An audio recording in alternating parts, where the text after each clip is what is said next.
Assalamualaikum warahmatullahi wabarakatuh. Kembali lagi dengan saya Idham Fadli, NIM 1814040043. Ini adalah tugas ujian akhir semester mata kuliah struktur aljabar, dan ini adalah beberapa materi yang akan kita bahas dalam video kali ini.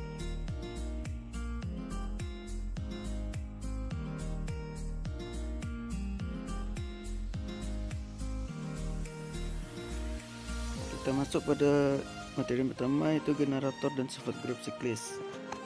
Jika G,0 adalah suatu grup siklik dengan order K, A pangkat T elemen G dengan O merupakan generator dari G bila dan hanya bila K, T sama dengan 1. Contohnya himpunan G yaitu A, A pangkat 2, A pangkat 3, A pangkat 4 sampai A pangkat U, suatu grup siklik.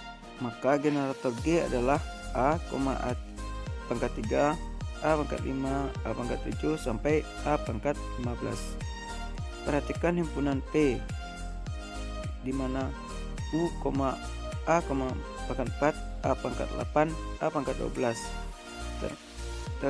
Terdapat operasi perkalian O seperti pada G. P merupakan grup siklik pula dengan generator A pangkat 4 atau A pangkat 12. Sifat-sifat grup siklik itu yang pertama, jika G grup siklik berhingga dengan pembangun, maka A sama dengan himpunan E, A pangkat 2 sampai dengan A pangkat N dikurang 1. Selanjutnya, yang kedua, setiap grup siklik merupakan grup komutatif. Yang ketiga, setiap subgrup dari grup siklik adalah siklik. Yang keempat, grup G dikatakan siklik asalkan G sama dengan A, suatu anggota A di dalam G, yaitu G sama dengan himpunan dari A pangkat N, di mana N elemen dari bilang bulat. Maka ini berarti G dibangun oleh A. Selanjutnya yaitu grup simetris. Grup simetris adalah suatu grup yang dibentuk dari suatu himpunan yang isinya merupakan permutasi dengan operasi perkalian. Misalkan A adalah himpunan berhingga dan grup dari semua permutasi pada A yaitu SA disebut sebagai grup simetris derajat N dan dinotasikan dengan Sn.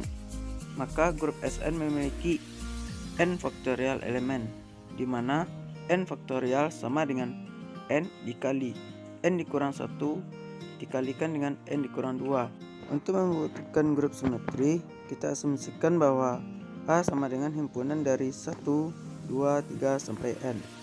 Kita ambil A, B, C elemen dari Sn dengan A, B, C merupakan permutasi dalam himpunan A sebagai berikut. Bisa kita lihat sama-sama di dalam video. Maka dengan JI, KI, dan LI adalah salah satu dari 1, 2, 3 sampai dengan N. Nah, untuk membuktikan bahwa himpunan Sn berisi permutasi-permutasi bersifat tertutup terhadap operasi kali, maka kita lakukan itu B dikali A, maka dihasilkan J1, J2 sampai Jn, K1, K2 sampai Kn.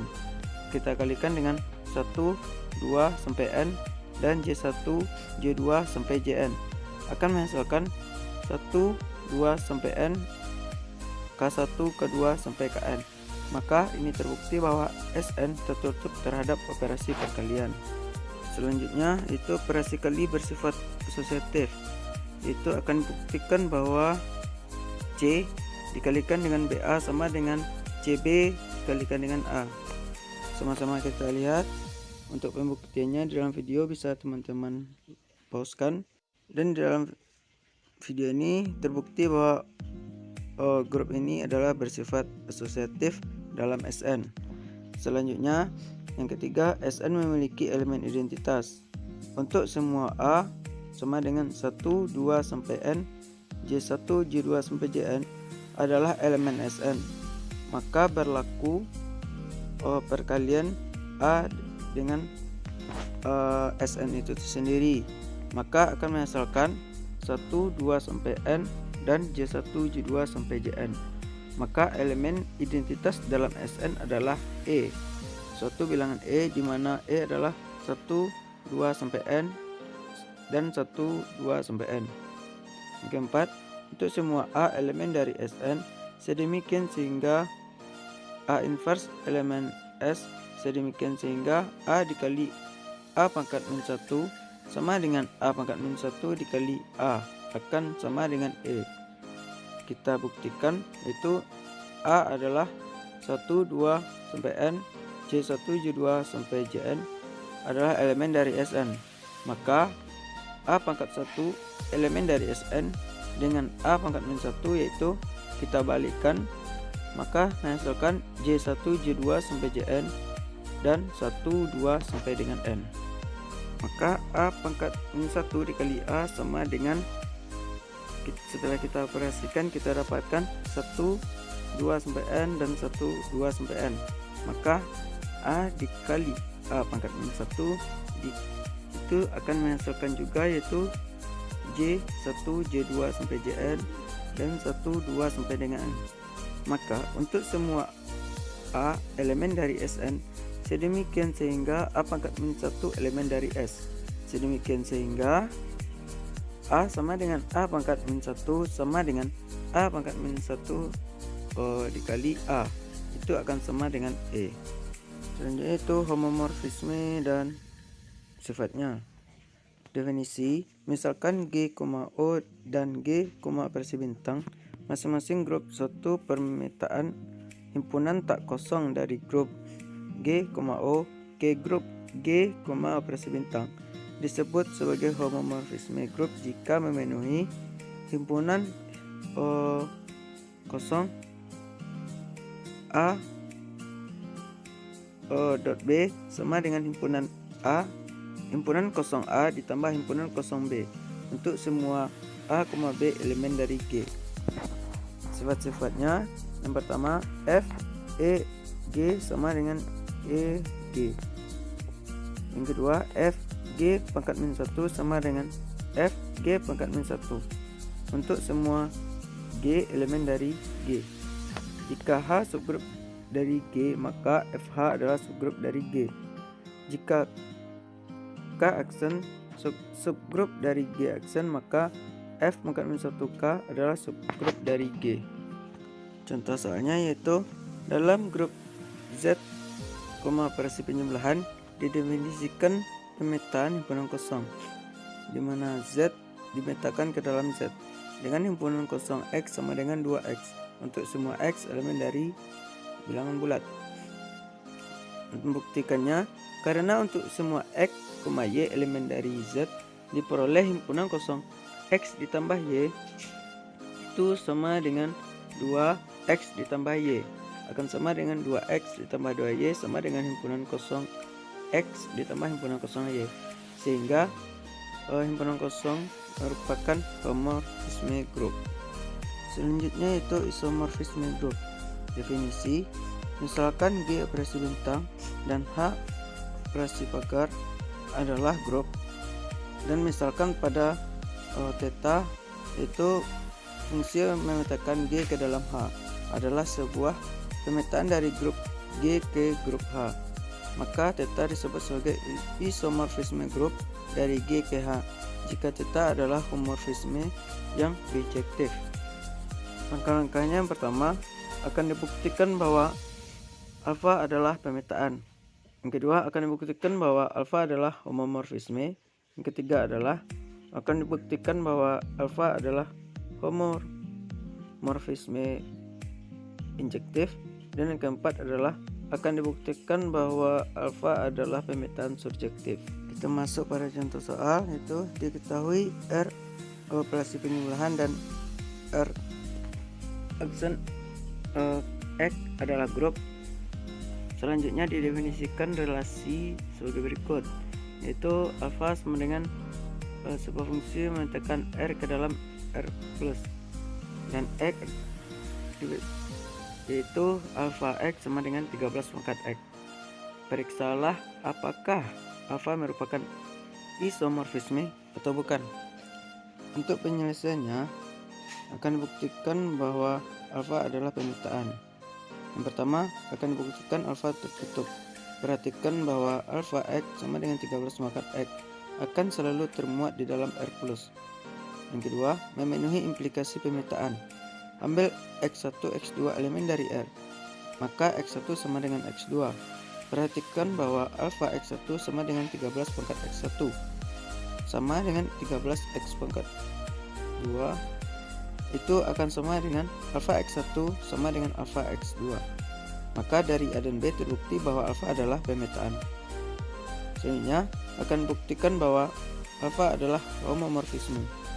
Ambil X1, X2 elemen dari R dan perhatikan bahwa alfa X1 ditambah X2 sama dengan alfa dikali N, maka 13 pangkat M.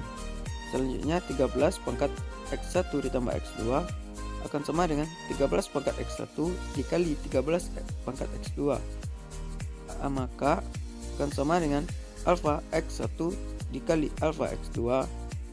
Maka dapat disimpulkan bahwa alfa X1 ditambah X2 sama dengan alfa X1 dikali alfa X2. Maka alfa adalah homomorfisme. Akan dibuktikan bahwa alfa homomorfisme injektif. Ambil X1, X2 elemen dari R dengan alfa X1 sama dengan alfa X2. Lalu perhatikan bahwa alfa X1 sama dengan alfa X2. Maka 13 pangkat X1 sama dengan 13 pangkat X2.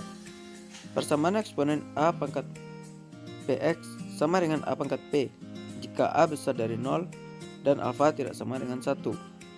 Dan alfa pangkat Fx sama dengan alfa pangkat P, maka Fx sama dengan P. Artinya X1 sama dengan X2. Selanjutnya alfa X1 sama dengan alfa X2 itu sama dengan X1 sama dengan X2. Maka dapat disimpulkan bahwa alfa adalah homomorfisme yang injektif. Selanjutnya akan dibuktikan bahwa alfa adalah pemetaan surjektif. Untuk setiap W elemen dari A+ terdapat X elemen R dengan X sama dengan 13 log W. Sedemikian sehingga diperoleh alfa X sama dengan 13 pangkat X. Itu akan sama dengan 13 dikali 13 log W. Itu akan sama dengan W. Maka alfa surjektif. Dari beberapa pembuktian di atas dapat disimpulkan bahwa alfa adalah isomorfisme grup. Selanjutnya yaitu teorema Cayley. Teorema Cayley yaitu setiap grup isomorfis ke grup permutasi. Teorema Cayley menempatkan semua grup pada konsep yang sama, yaitu sebagai himpunan fungsi-fungsi bijektif.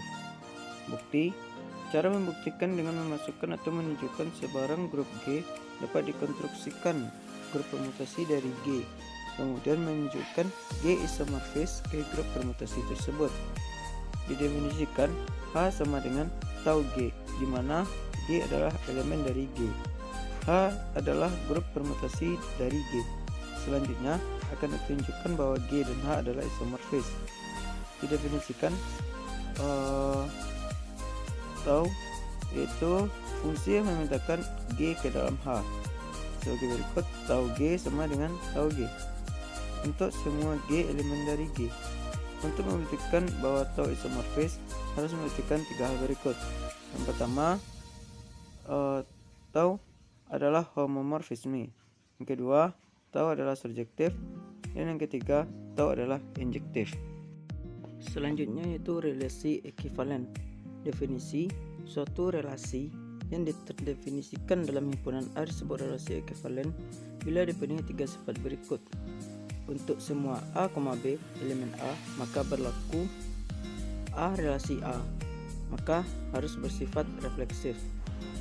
Yang kedua, jika A relasi B, maka B relasi A, sifat simetris. Yang ketiga, jika A relasi B dan B relasi C, maka A relasi C, bersifat transitif. Teorema relasinya: misalkan A, B, C, D elemen dari A, dan himpunan A yaitu himpunan dari X di mana X elemen A dan X relasi A, maka Yang pertama, jika B elemen A, maka relasi B sama dengan A. Yang kedua, A sama dengan B bila dan hanya bila A relasi B. Yang ketiga, jika A gabung B tidak sama dengan himpunan kosong, maka A sama dengan B. Yang keempat, A gabung B sama dengan 0 bila dan hanya bila A bukan relasi B. Jika C elemen A, D elemen B, dan A tidak sama dengan B, maka C bukan relasi D. Contoh soal, misalkan B adalah himpunan belang bulat dan A sama dengan B, berarti bahwa A relasi B habis bagi 5. Tunjukkan bahwa relasi merupakan relasi ekuivalen. Penyelesaian, buktikan bahwa A bersifat refleksif. A, relasi A. Relasi bersifat refleksif karena A elemen B. Berlaku A relasi A yang berarti A dikurang A sama dengan 0 sama dengan S dikali 0 yang habis dibagi 5. Buktikan bersifat simetris A relasi B, maka H relasi A, B relasi A. Relasi ekuivalen bersifat simetrik karena jika A relasi B yang berarti A dikurang B sama dengan 5K, maka ekuivalen dengan B dikurang A sama dengan 5K, yang berarti habis dibagi 5 atau A relasi B. Yang ketiga, buktikan bersifat transitif A relasi B dan B relasi C, maka A relasi C. Relasi ekuivalen bersifat transitif jika A sama dengan relasi B, yang berarti A dikurang B sama dengan 5K, dan B sama dengan relasi C, berarti B dikurang C sama dengan 5N. Maka apabila dijumlahkan keduanya diperoleh A dikurang B ditambah B dikurang C sama dengan 5K ditambah 5N. Jika dan hanya jika A dikurang C sama dengan 5K ditambah N, habis dibagi 5. Hal ini berarti A sama dengan relasi C. Jadi dapat disimpulkan bahwa relasi ini merupakan relasi ekuivalen. Selanjutnya yaitu teorema Lagrange. Definisi, jika G merupakan grup hingga dan H subgrup G, maka order H adalah pembagi order G. Diberikan grup G dengan order N dan subgrup H dengan order M. Karena setiap koset dari H di G memiliki jumlah elemen yang sama dengan H, setiap koset di grup G memiliki sebanyak M elemen. Contoh soal, diberikan grup Z12 terhadap operasi penjumlahan modulo 12. Subgrup-grup dari Z12 adalah sebagai berikut. H1 yaitu himpunan 0, mana OH1 sama dengan 1. Yang kedua, H2 yaitu himpunan 0, 2, 4, 6, 8, dan 10. Maka jumlah anggotanya adalah 6. Selanjutnya H3 yaitu himpunan 0, 3, 6, dan 9. Maka jumlahnya 4. H4 yaitu himpunan 0, 4, dan 8. Maka jumlahnya 3. Yang kelima 0 dan 6, maka jumlahnya 2. Maka untuk Z12 itu 0, Z12 sama dengan 12. Di sini dapat diperhatikan bahwa 1, 2, 3, 4, 6, dan 12 yang merupakan order dari subgrup dari Z12 ini membagi habis order dari Z12, yaitu 12 itu sendiri. Selanjutnya yaitu indeks subgrup. Menurut definisi, jika H subgrup dari grup finite G, maka banyaknya koset kanan atau kiri H dalam G yang berbeda disebut sebagai indeks dari H di dalam G, atau ditulis G indeks GH. Teorema, jika H subgrup dari grup G, maka terdapat korespondensi satu-satu antara sebarang dua koset, baik kanan maupun kiri, dari H di dalam G. Contoh soalnya itu, tentukan indeks dari subgrup 4 dalam Z8. Penyelesaian, himpunan 4 dalam Z8 itu 0,4. Kita misalkan sebagai H. H subgrup dari Z8 yaitu Z8 adalah himpunan dari 0, 1, 2, 3, 4, 5, 6, 7. Maka koset kanannya adalah H0 yaitu H ditambah 0. Maka 0,4 ditambah 0 sama dengan 0. H1 H ditambah H ditambah 1 itu sama dengan 0,4 ditambah 1 yaitu 1,5 sampai dengan H7 yaitu H H ditambah 7, dimana himpunan 0,4 ditambah 7 itu 7 ditambah 3 atau sama dengan 3,7. Maka indeks dari subgrup H dalam G adalah 4. Selanjutnya itu subgrup normal. Definisi, misalkan G adalah merupakan suatu grup dengan H adalah merupakan suatu grup dan N adalah merupakan subgrup dari G, dan relasi A sama dengan B mod H adalah suatu relasi ekivalensi pada G. Maka setiap grup non-trivial G memiliki sedikitnya 2 subgrup normal. Salah satunya yaitu E, dengan E menyatakan elemen identitas G dan subgrup normal lainnya adalah G. Selanjutnya yaitu grup faktor. Definisi, bila H adalah subgrup normal dari grup G operasi bintang, himpunan dari koset-koset H di dalam G itu sama dengan himpunan H operasi bintang di mana G elemen dari G, membentuk grup koset G dalam H dengan operasi bintang yang didefinisikan oleh Hg1 operasi bintang Hg2 itu sama dengan G1 operasi bintang dengan G2. Maka ini disebut dengan grup faktor G oleh H. Orde dari grup faktor koset H di dalam G dengan operasi bintang adalah banyaknya koset-koset dari H di dalam G, sehingga indeks mutlak dari koset H dalam G itu sama dengan indeks G banding H dengan nilai mutlak itu sama dengan mutlak G per mutlak H. Sebagai contoh, misalkan G operasi penjumlahan itu sama dengan ZY adalah suatu grup H dengan himpunan 0,2 merupakan subgrup dari G. Tentukan koset kiri dan koset kanan dari H di dalam G. Penyelesaian G dengan operasi penjumlahan itu sama dengan ZY, di mana himpunan 0, 1, 2, dan 3. Generatornya adalah 0, 1, 2, dan 3.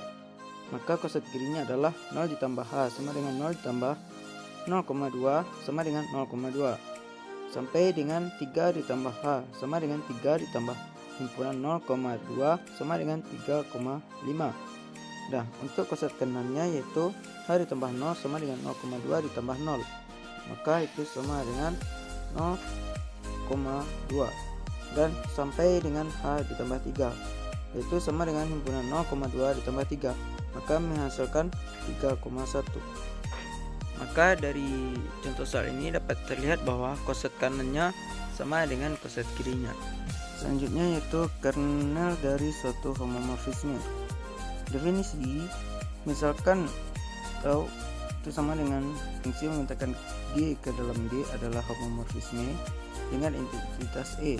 Kernel dari tau adalah himpunan X elemen G di mana tau X, E. Kernel dari tau didonasikan dengan ker tau. Contoh soal, misalkan A ker tau sama dengan B ker tau. Dengan menggunakan jika AH sama dengan BH, maka A dikurang B elemen H didapat A pangkat min 1B elemen dari kernel tau. Penyelesaian, A dikali A pangkat 1B sama dengan B dikalikan A pangkat 1 min 1B.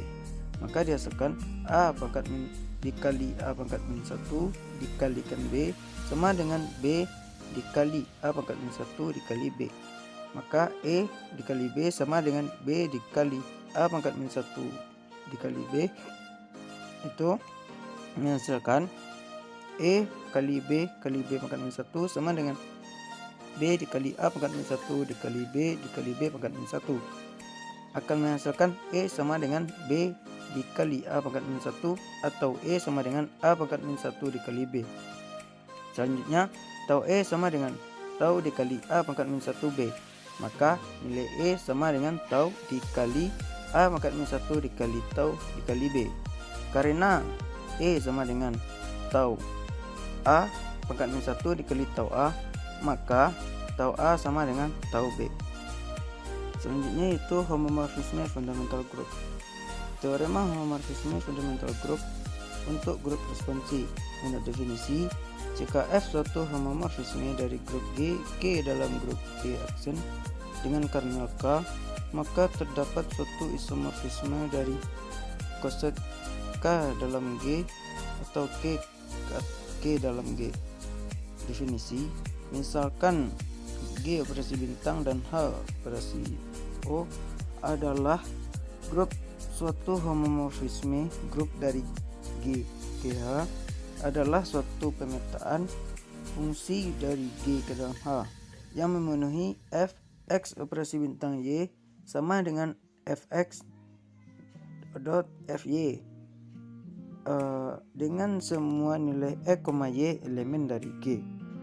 Contoh soal, misalkan Z dengan operasi bintang adalah grup identifikasi fungsi Z ke Z dengan fx sama dengan 2x merupakan homomorfisme grup atau bukan. Penyelesaian akan dibuktikan fungsi f yang memetakan Z ke Z dengan fx sama dengan 2x memenuhi yang pertama fungsi. Ambil sembarang nilai x 1 dan x2 dengan elemen Z di mana x1 sama dengan x2. Lalu perhatikan bahwa x1 sama dengan x2, maka 2x1 sama dengan 2x2 atau fx1 sama dengan fx2. Dapat disimpulkan bahwa fungsi yang memetakan Z ke dalam Z D dengan fx sama dengan 2x adalah suatu fungsi. Yang kedua, memenuhi pengawetan operasi. Ambil x1, x2 elemen Z dengan x1 sama dengan x2. Perhatikan bahwa f x1 ditambah x2 sama dengan 2 kali x1 ditambah x2. Maka f x1 tambah x2 sama dengan 2x1 ditambah 2x2 atau sama dengan fx1 ditambah fx2. Dapat disimpulkan bahwa ini memenuhi pengawetan operasi. Dari 1 dan 2, maka fungsi yang memetakan Z ke dalam Z dengan fx sama dengan 2x adalah suatu homomorfisme grup.